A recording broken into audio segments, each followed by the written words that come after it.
Assalamualaikum warahmatullahi wabarakatuh. Perkenalkan, nama saya Sandra Rasaibi dengan nomor BP 210-236 dari Program Studi Agroteknologi kelas Agro B.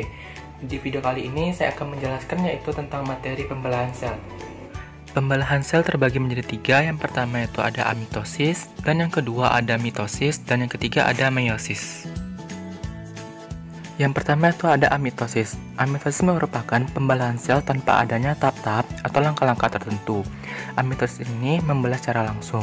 Contohnya pada sel bakteri.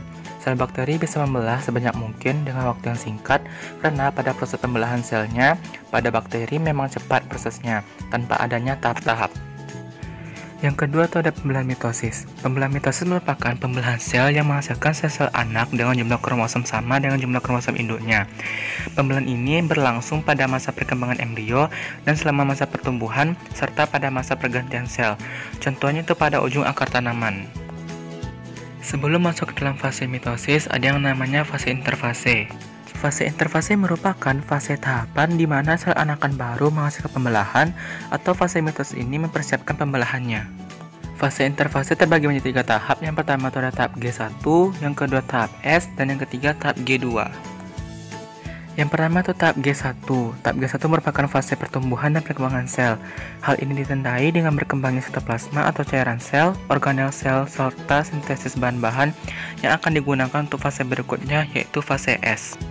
Yang kedua itu tahap S. Tahap S merupakan terjadinya replikasi atau duplikasi DNA yang sebagai materi genetik yang akan diturunkan kepada sel anak sehingga nantinya akan dihasilkan dua salinan DNA. Dan yang terakhir itu tahap G2. Tahap G2 merupakan peningkatan sintesis protein sebagai tahap akhir persiapan sel untuk melakukan pembelahan. Lanjut, sekarang kita masuk ke dalam tahap fase pembelahan mitosis. Yang pertama itu profase. Pada profase, kromatin akan menebal dan memendek membentuk kromatid, lalu kromatid akan membelah menjadi kromosom, lalu nukleus dan membran inti akan mulai menghilang, sehingga sentrosom akan membelah menjadi dua dan membentuk sentriol. Dari sentriol ini akan muncul benang spindel. Yang kedua, pada tahap metafase, kromosom tunggal masing-masing yang terdiri dari dua kromatid akan berada di benang ekuator, sehingga benang spindel akan menempel pada kinetokor. Yang ketiga itu anafase. Pada anafase, kromosom akan ditarik benang spindel ke kutub yang berlawanan, sehingga kromosom ditarik akan menjadi kromatid kembali. Yang keempat, pada telofase, kromosom sampai di kutub sel, membran inti dan nukleus muncul sehingga benang spindel lenyap, terjadinya sitokinesis dan kromosom berubah kembali menjadi benang spindel, lalu sentriol kembali lagi menjadi sentrosom. Lalu pada tahap telofase ini menghasilkan dua sel anakan. Yang ketiga itu pembelahan meiosis. Pembelahan meiosis merupakan pembelahan sel yang menghasilkan jumlah kromosomnya separuh dari jumlah induknya, atau disebut dengan pembelahan reduksi.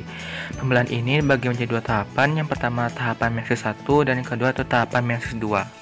Yang pertama itu ada profase 1. Profase 1 terjadi menjadi 5 tahapan, yaitu ada leptoten, zikoten, pakiten, diploten, dan diakinesis. Berikut pengertian serta penjelasannya. Berikut gambar dari tahapan profase 1 tadi. Pada metafase 1, kromosom tersusun pada bidang ekuator. Pada anafase 1, kromosom homolognya terpisah dan bergerak ke arah kutub yang berlawanan. Pada telofase 1, nukleus dan selubung nukleus mulai terbentuk, benang spindel mulai hilang, dan setiap anak terdiri satu kromosom dari setiap pasangan kromosom homolognya.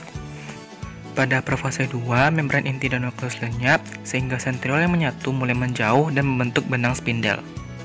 Pada metafase 2, kromosom tunggal masing-masing terdiri dari dua kromatid terletak di bidang pembelahan sel atau di bidang ekuator. Pada anafase 2, kromosom yang terdiri dari dua kromatid memisah lalu masing-masing bergerak ke kutub sel yang berlawanan. Pada telofase kedua atau tahap akhir pada meiosis, kromosom sampai di kutub sel, membran inti dan nukleolus muncul, benang spindel pun lenyap, sehingga terbentuklah 4 sel anakan yang haploid. Sekian penjelasan yang dapat saya sampaikan. Saya mohon maaf jika ada kesalahan dalam penyampaiannya. Saya akhiri dengan Assalamualaikum warahmatullahi wabarakatuh.